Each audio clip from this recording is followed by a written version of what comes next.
Welcome. This is Andrew Campbell. This is the assignment of examining the role in gender in education for Loyola's 8650 Educational Leadership Program.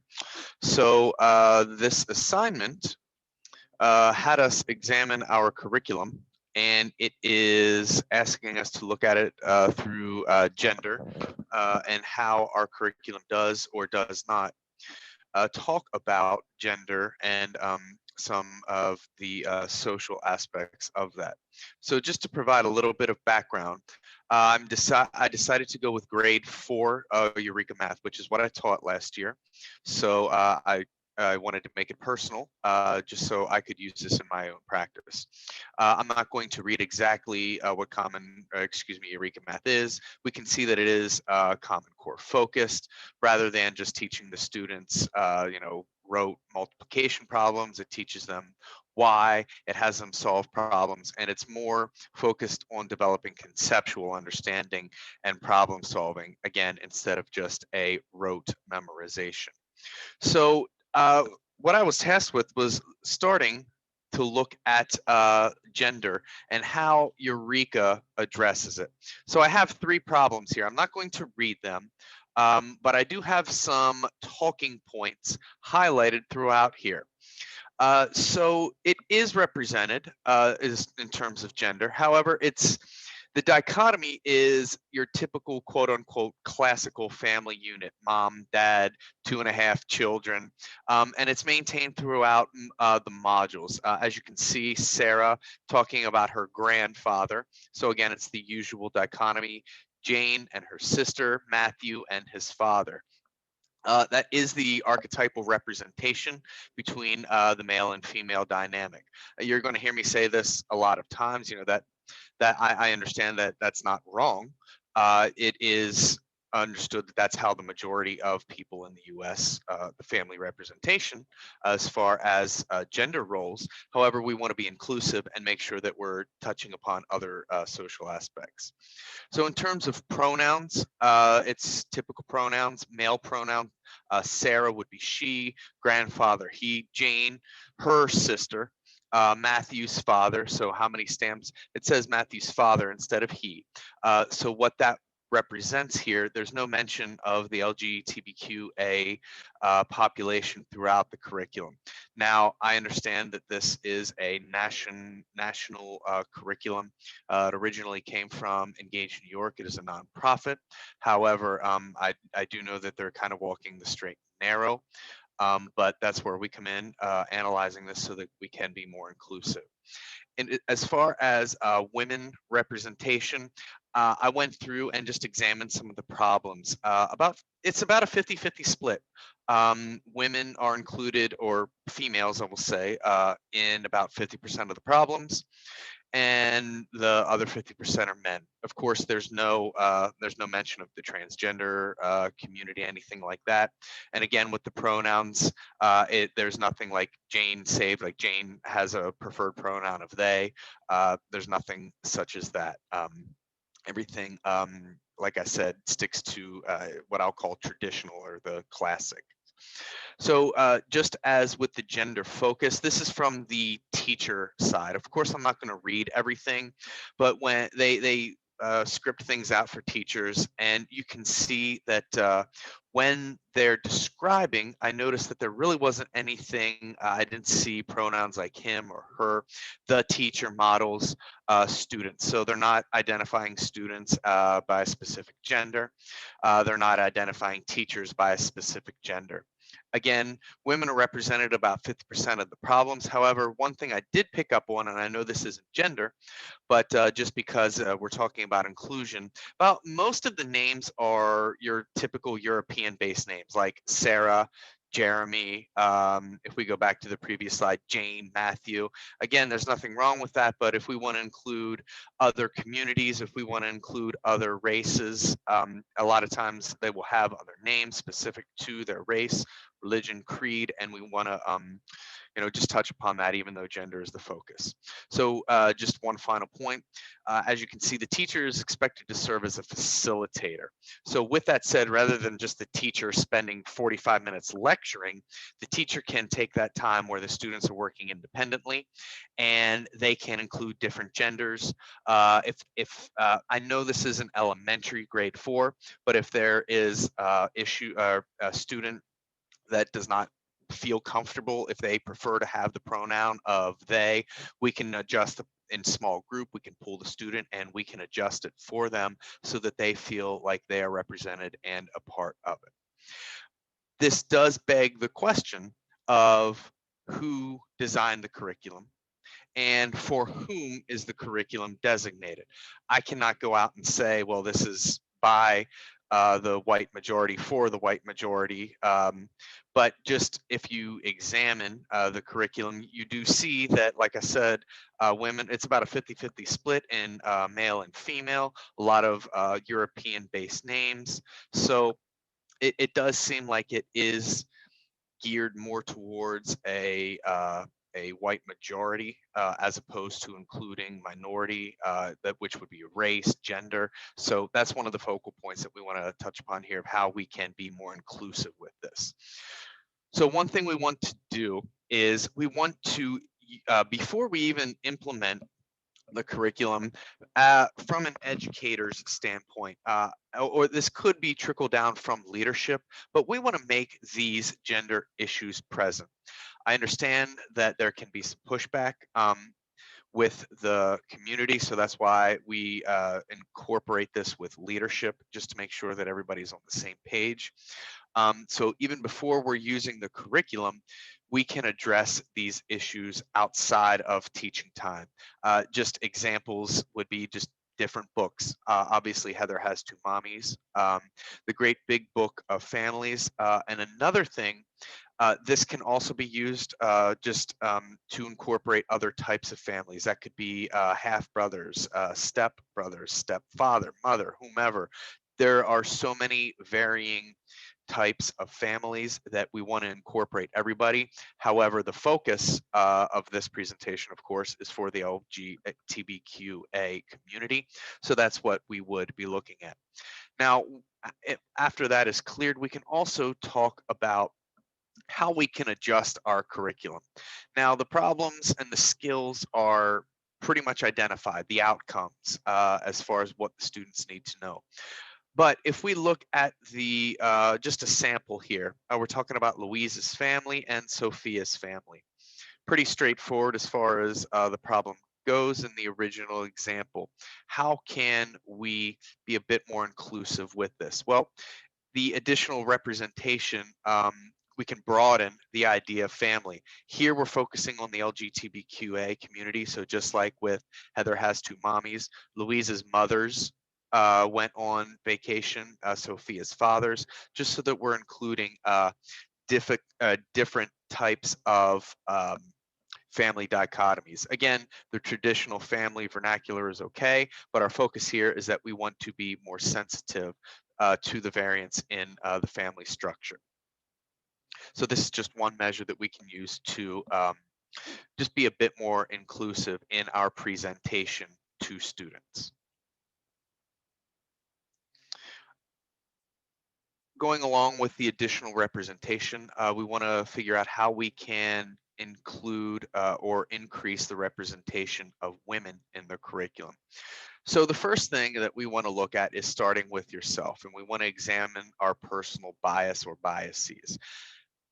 Some of these are even hidden from us or obscured just because we writ large are in a patriarchal society. Sometimes without thinking, we just automatically go to Sarah's grandfather. And we're going to talk about some specific examples on the next slide, but just being able to check and make sure that we're being inclusive and being mindful of this.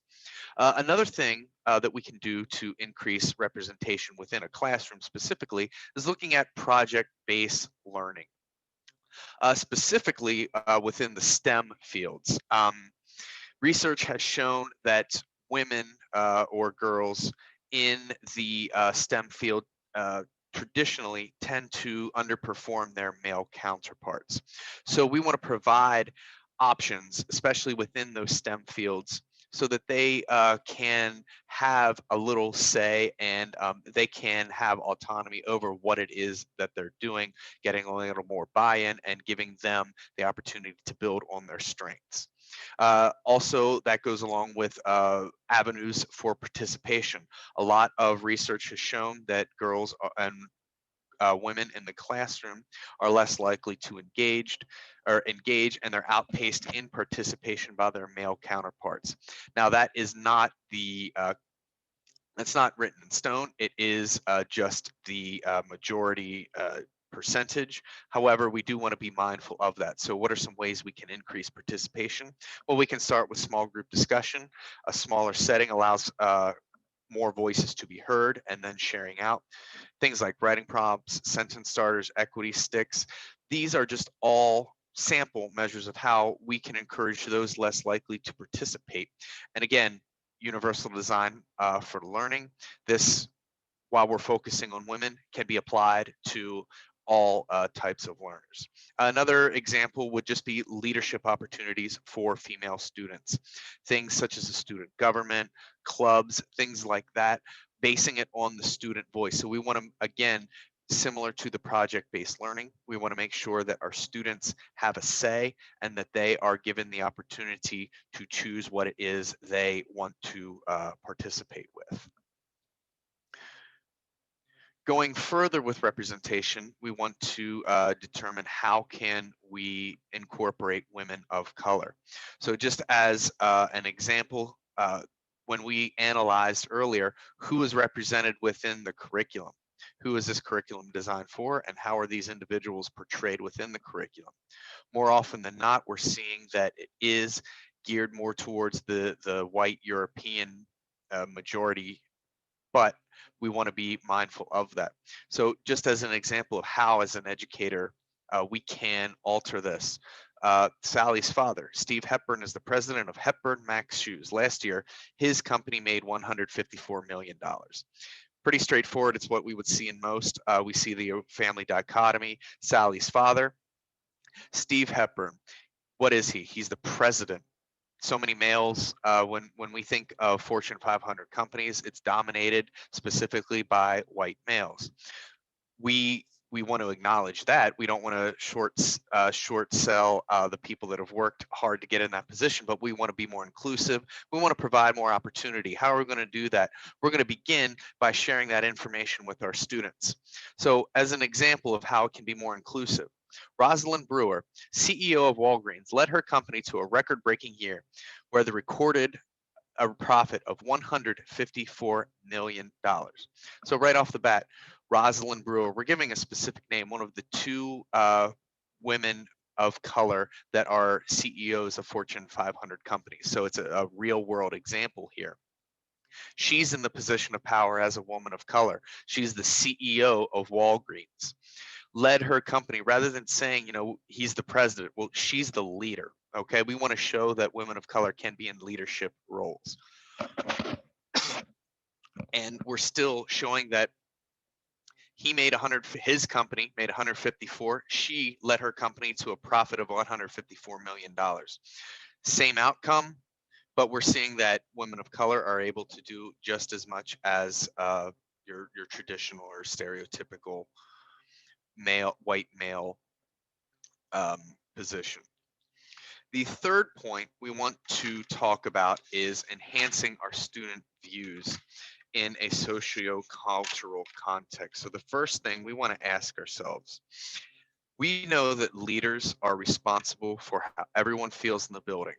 And if the leader is setting the tone, that is going to trickle down. They are the ones that are going to improve the idea of inclusion through socio-cultural context. And that way, if that model is set, the model can be followed. So we want to make sure that students have their own sense of belonging and representation within not just a classroom, but the entire building. So we want all staff, leadership, everybody is on board with the same idea. We want to make sure that we're increasing the sense of belonging in an inclusive classroom. This is why. We want to make our differences seem less different. So many students feel that, I'll just use an example of a bisexual student. To some students, that is very different. Why? Because they have not yet been exposed to it. So exposing these students to it make those differences seem just a little bit different. They're a little bit more informed. One major thing is that students are able to engage in their least restrictive environment, or LRE. And again, this really hones in with the IEP or 504 group as well, with the Universal Design for Learning. If we're an inclusive um, school, then by default, they're also getting the same benefits. And again, it goes to the idea of incorporating the Universal Design for Learning. Students can build their strengths, use their strengths to build upon their areas that they need to improve. And overall, it sets a tone of high expectations throughout the entire school. We are again focusing on our gender-based community here, but everybody can be a part of this. So how are we going to do that? Well, a couple of examples. We have guest speakers. Let's make those differences seem a little less different. We have relationship building through restorative practices, things such as our morning meetings, advisories, giving students the opportunity to share their voice and encouraging them to have the voice, showing them that that is available. Giving relevant literature where available. I understand that in a language arts curriculum, a lot of times we have specific books that need to be followed. However, as discussed earlier in the presentation, prior to engaging in that curriculum problem, we can incorporate literature that shows students different types of ways of life. We talked about student government and how that can empower students. We want to be able to celebrate diversity. One specific example I want to give is a school that I was at previously had a school-wide family multicultural night, and students varying backgrounds, because it was a large ELL based school. We had a lot of varying backgrounds, and families were given the opportunity to make food, to show dress, just highlight their specific culture. And it was a huge success. So just giving opportunities such as that.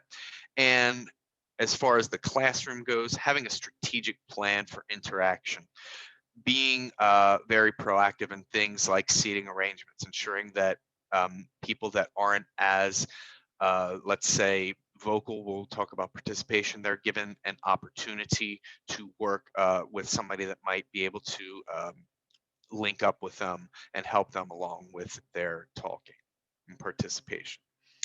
So as far as specific gender challenges, why do we want to address this? Well, first off, it ensures that all staff is aware of the best practices for inclusion.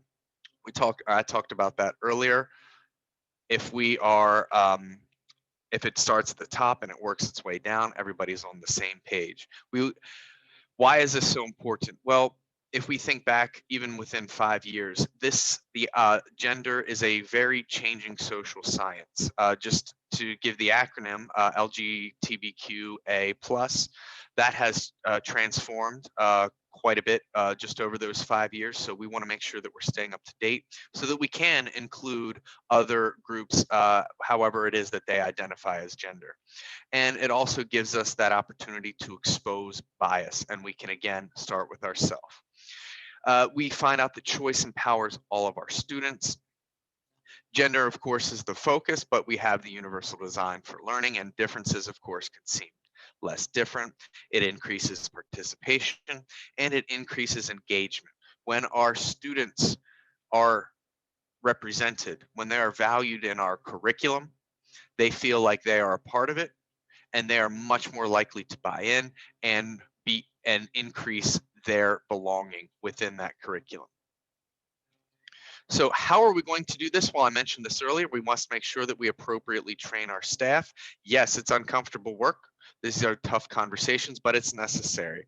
So we have professional development around gender inclusion. I'm not going to get into specifics. There are programs, there are people that can come to schools and do this specifically, or if a leader or somebody at the school is able to lead this, then they can be tasked with that.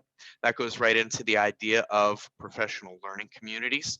That helps us to be ongoing. It can revisit previous ideas. As I said earlier, this is a changing social science, so we can stay up to date on research.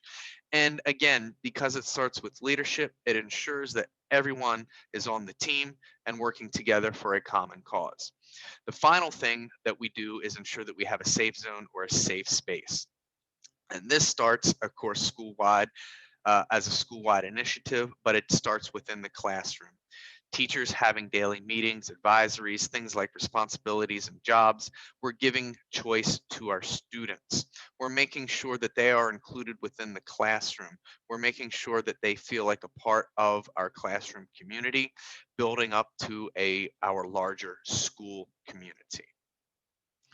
So thank you so much for the opportunity to share some of the ways that we're seeing gender be represented in our schools and how, as a leader, we can address this.